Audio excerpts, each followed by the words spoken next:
Well, folks, thank you so much again for joining into Stockwell Day-to-Day News. And we've been crisscrossing the country lately, so I appreciate you putting up with sometimes a slightly different availability time in terms of when the broadcast is out there for you to catch up. And appreciate the comments I'm getting from people in Canada and some in the U.S. They like the fact that they can save themselves from a lot of doom scrolling by getting some of these headlines behind the news, and then gives them the chance which headlines they want to explore more or do more fun things like spend time with their partner or with their kids. So very interesting, the Trump speech about Iran. It's, quite amazing how some comments can affect markets.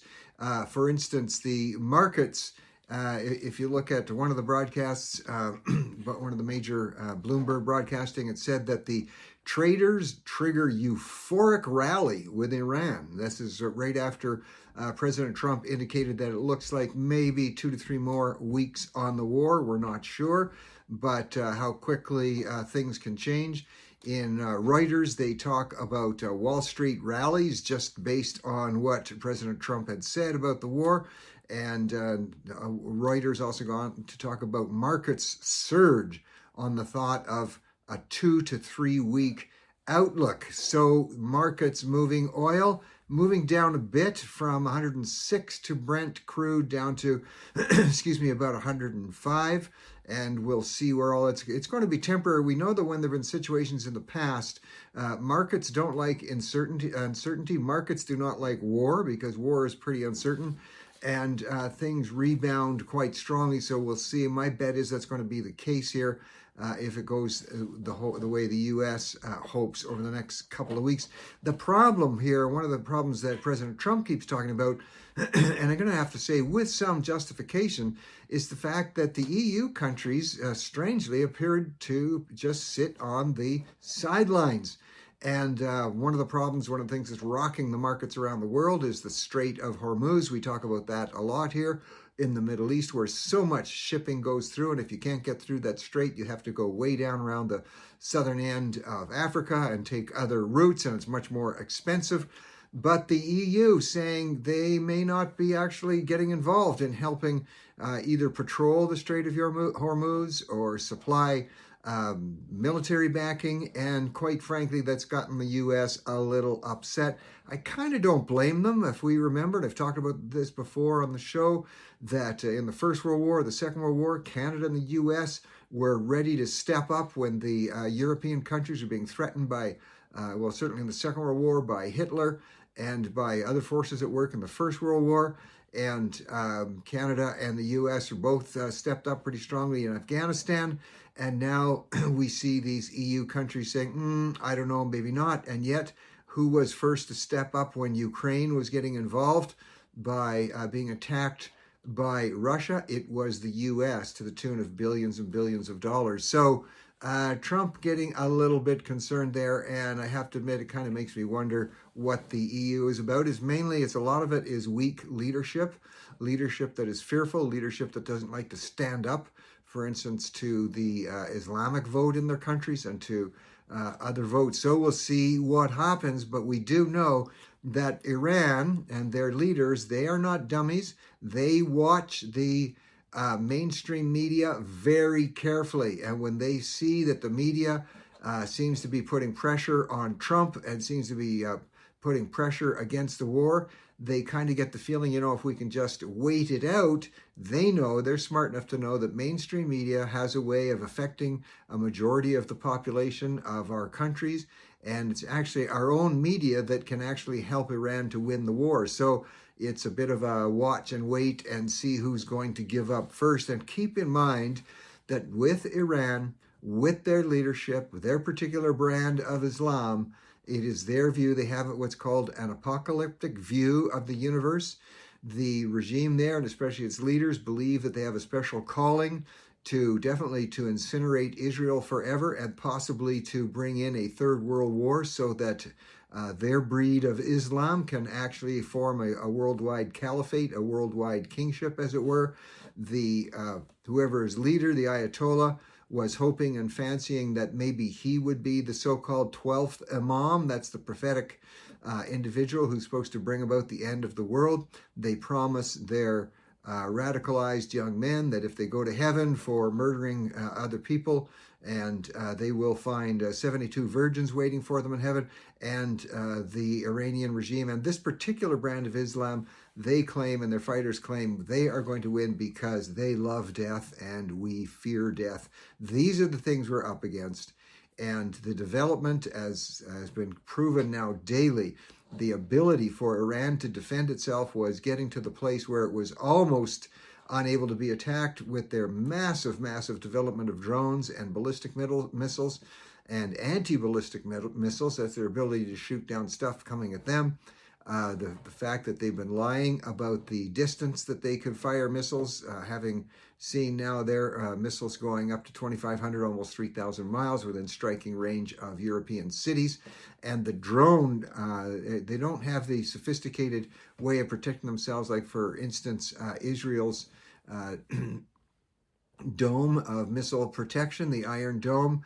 But when you have millions and millions of drones that you can literally fly right into oncoming rockets, you become easily indefensible, making it very hard for people to penetrate your defenses and get to the nuclear bombs that you're creating. That's what they were counting on. Of course, that has all gone, and it looks like hopefully they're not going to be able to continue. Remember that in the negotiations with Iran, they were promised that they would be able to have, and they would be given, nuclear capability in terms of developing nuclear medicines for cancer research, nuclear power. They were told that they would not be deprived of that. They would just be deprived of making a nuclear weapon. And the Iranian regime said, no, we want to make a nuclear weapon. We are going nuke. So these are just some of the things that we should be keeping in mind. And people have said, how are they able to stay in control? Their leader's been nuked, their deputy leader, their navy has been sunk to the bottom of the sea, their air force has been wiped out. What keeps the army in place? Plain and simple, what keeps the army in place, and there's hundreds of thousands of, if it's not in the low millions, of army soldiers, the IRGC, the Iranian Revolutionary Guard. Well, as long as you are paying your soldiers, you're going to have them follow out your bidding as a ruler, as a despot, and they will do whatever you tell them to do as long as they're getting paid. But now that the U.S. is cutting off their oil, not letting oil go in or go out, they're running out of money. Even China is finding it more difficult to support them. And once you can no longer pay the soldiers, that's when you're going to see the uprising take place. But right now, as we know, anytime a citizen gets out there and raises a protest, they are, if not arrested, they are shot, murdered, or hanged. And watch what happens when Iran is no longer able to pay its soldiers. And remember, people say, well, why should any country be, in fact, putting pressure on Iran? Why should other countries be gathering together? Remember, Iran also has the backing of China, of Russia, and of North Korea, both in weapons and in finances and in firearms. So this is what some of the things that we need to keep in mind. This is not just about Iran wanting to control, for negative reasons, the world, but it's about those other countries also. Well, switching to Canada and still talking about China, China's made an announcement that they're going to be shipping millions of vehicles or be involved in the building of millions of electric vehicles in Canada. And guess what? The Premier of Ontario, Premier Ford, saying that's not such a great idea. Stellantis made a big announcement that they were going to be building cars, Chinese electric vehicles in Canada, because China bought a 21% stake in a company called Leapmotor, Chinese company, founded and headquartered in Hangzhou, China. And Stellantis bought a huge chunk of that. And now Premier Ford is saying, whoa, wait a minute. I don't know if I like the fact of cheap vehicles coming in from China, taking away from jobs in Ontario. So Looks like Premier Ford finally realizing maybe China could be a bit of a problem. And here you have the Prime Minister saying, let's get as many Chinese cars into Canada as we can. And now the Premier of Ontario saying, whoa, just wait a minute. Well, another Premier that is being looked at this time by the courts. The courts are actually looking, some people have taken to court whether the so-called separatists in Alberta actually even have the right to take a referendum, to hold a vote on whether there should be a referendum. This will only cause further problems if the courts block the rights of Albertans to at least talk about it or at least have a vote on it. Personally, as I've said before in this show, I share and I have sympathy for all the grievances that people are feeling in Alberta in terms of the gross mistreatment at every stage, at every angle from the federal Liberal government. I get that. And when I was in provincial government, we used to fight that. When I was Minister of Finance in Alberta, we would push back all the time against the federal government trying to encroach on provincial rights. However, it's important, I think, that the separatists have their vote. I don't believe in separation. Separation won't happen. It would take years for it to actually go through all the courts, even if a vote was successful. And those years of uncertainty, investment into Alberta would absolutely dry up. It would be an economic basket case. My view is that Alberta needs to continue to fight the federal government. It needs to have allies with other premiers. And hopefully it needs to, as we know, it's just a matter of time, governments change until the federal government changes. But to have a court saying that Albertans can't actually even hold a vote or have a right to hold a vote, now you're asking for trouble. Now you're going to push more people to think, well, maybe separatism is the way to go. Look at the other things Quebec is involved in.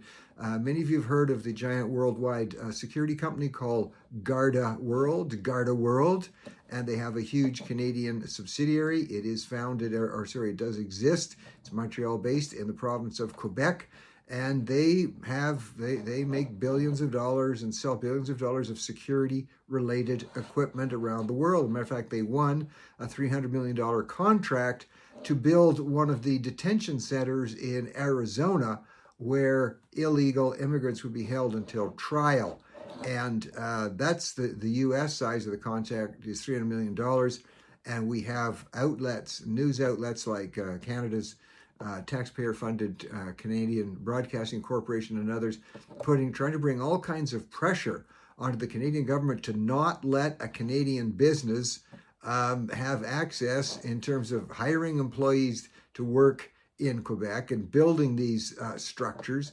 And because CBC, of course, is a wild proponent of wide open immigration and therefore against any country, especially the U.S., clamping down on illegal immigration, CBC trying to stir up political and public animosity against Garda World taking jobs if they don't get that contract from Canadians.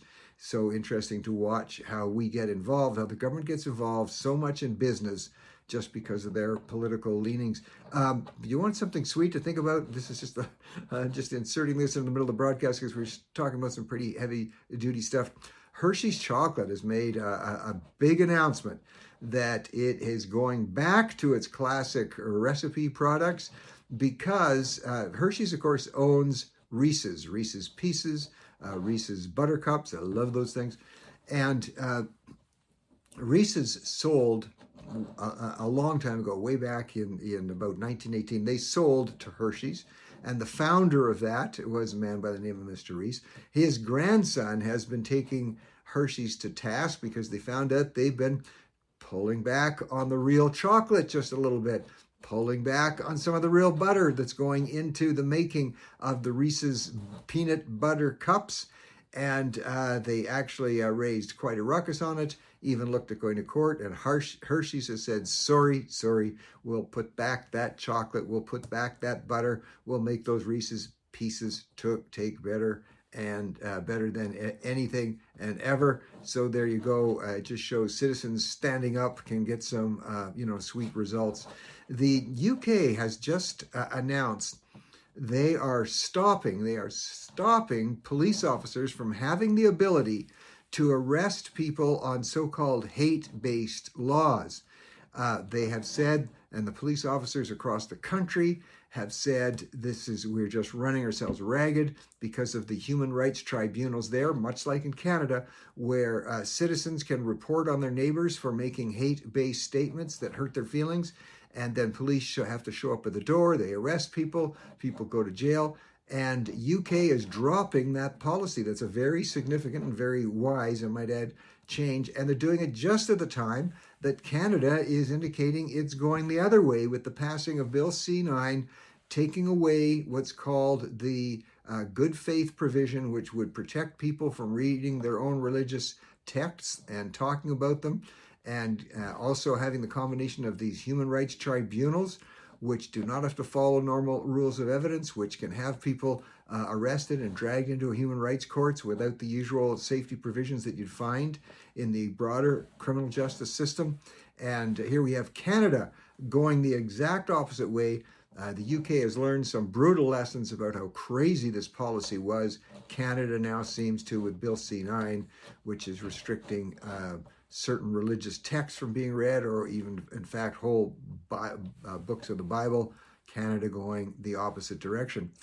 Interesting also to see as these developments continue to move ahead, what may be done, what may not be done on the Canadian scene, if that's going to affect anything. Well, in Canada also, a very interesting case involving Starbucks, where a woman who did not speak English, she speaks a form of Tagalog, which is a Philippine dialect, and her name, Ms. Casilla, she went into a Starbucks some time ago to order Starbucks. She was using Tagalog. The person serving her couldn't serve her and said, I can't help you because we only do English here. So Ms. Casilla, the Filipino woman, took that to a human rights court. And in this case, or a tribunal, in this case, the tribunal, which usually is pretty sympathetic on this stuff, said, no, that's reasonable for Starbucks to say. They don't have to be able to have their staff be able to communicate in every single language in the world. So the tribunal said no to it. So Ms. Casilla actually took that to another level of human rights appeal. And that particular human rights tribunal also agreed, saying, no, it's going too far. Businesses don't have to be expected to cover every language. So then she took it to the Court of King's Bench. And now it's becoming a federal issue. And the court there ruled that she may have a case. Folks, this is getting out of control. The court has asked that something be done. And here you're going to have, of course, it's not just going to affect Starbucks, any business at all not serving. Does this mean any business at all not serving a potential customer in English, other than in Quebec, of course, where they have to serve, or across the country in Quebec, in French? This is really getting out of hand, but that's what's happening in our courts. If you don't like these things, folks, that you hear about happening, that are happening in the courts, you have to ask yourself, why do I keep voting for governments that appoint these judges and write these laws? It's something you need to think about. Your vote does make a difference. There's a big uprising going on in a city in Charlotte, where people who are a bit upset. Sorry, this is in Providence, in the U.S., and you'll all remember the story, one of the most heartbreaking we've ever seen, of Iriana Zarutska, the woman who was killed on the bus, on the transit. Her throat was slashed by a man who then walked off the bus laughing about the fact he'd slashed her throat. She died right there in the street.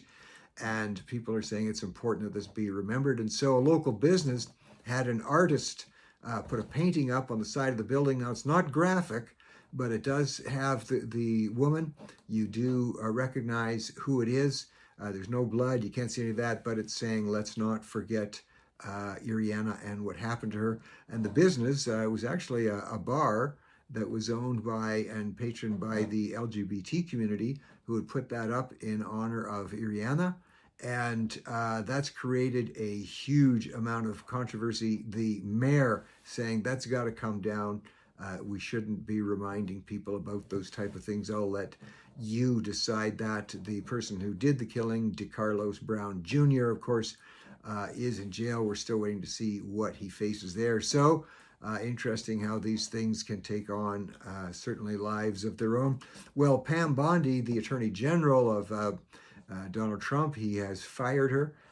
That people are saying largely because of how the mishandling of the Epstein files, why she didn't get everything out there more rapidly than she did. That's one of the views.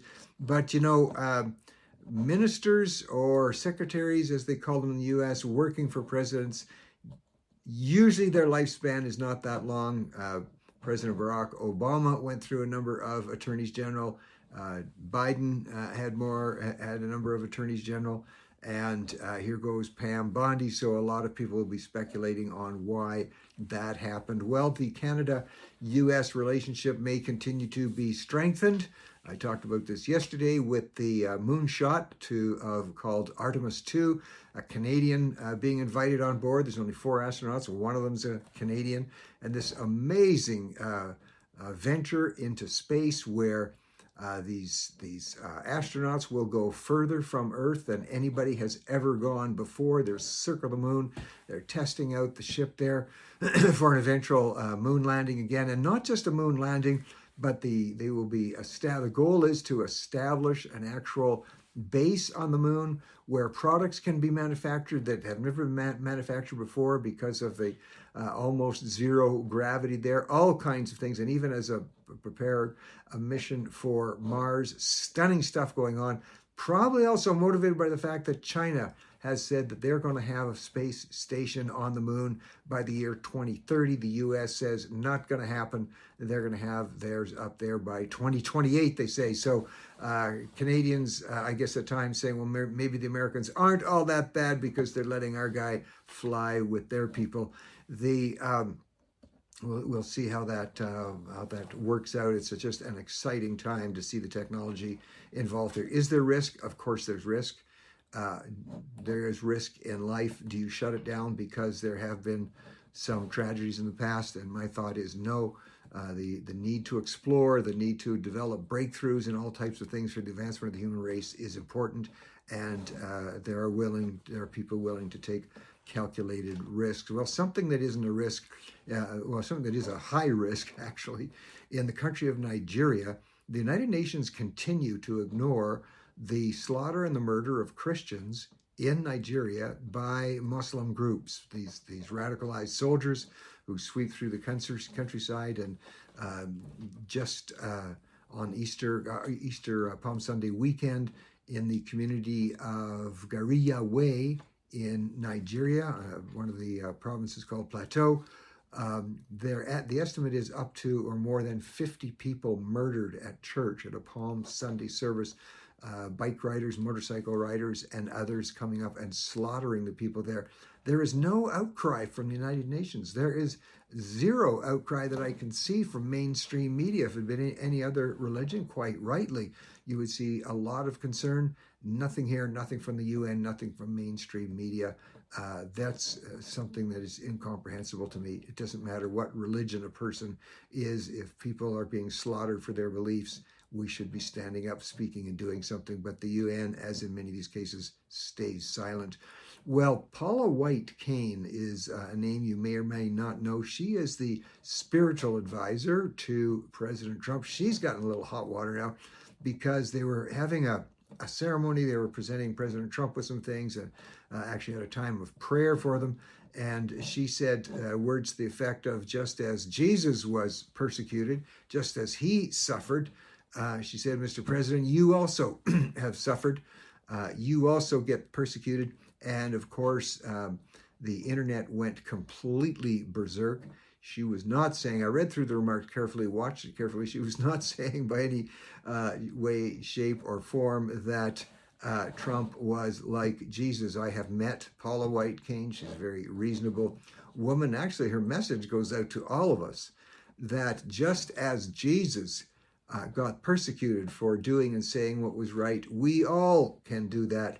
And she's not saying we're all like Jesus. I'll be the first to say I am far from Jesus in terms of my life, things that I do wrong. And Jesus never did anything wrong and yet suffered.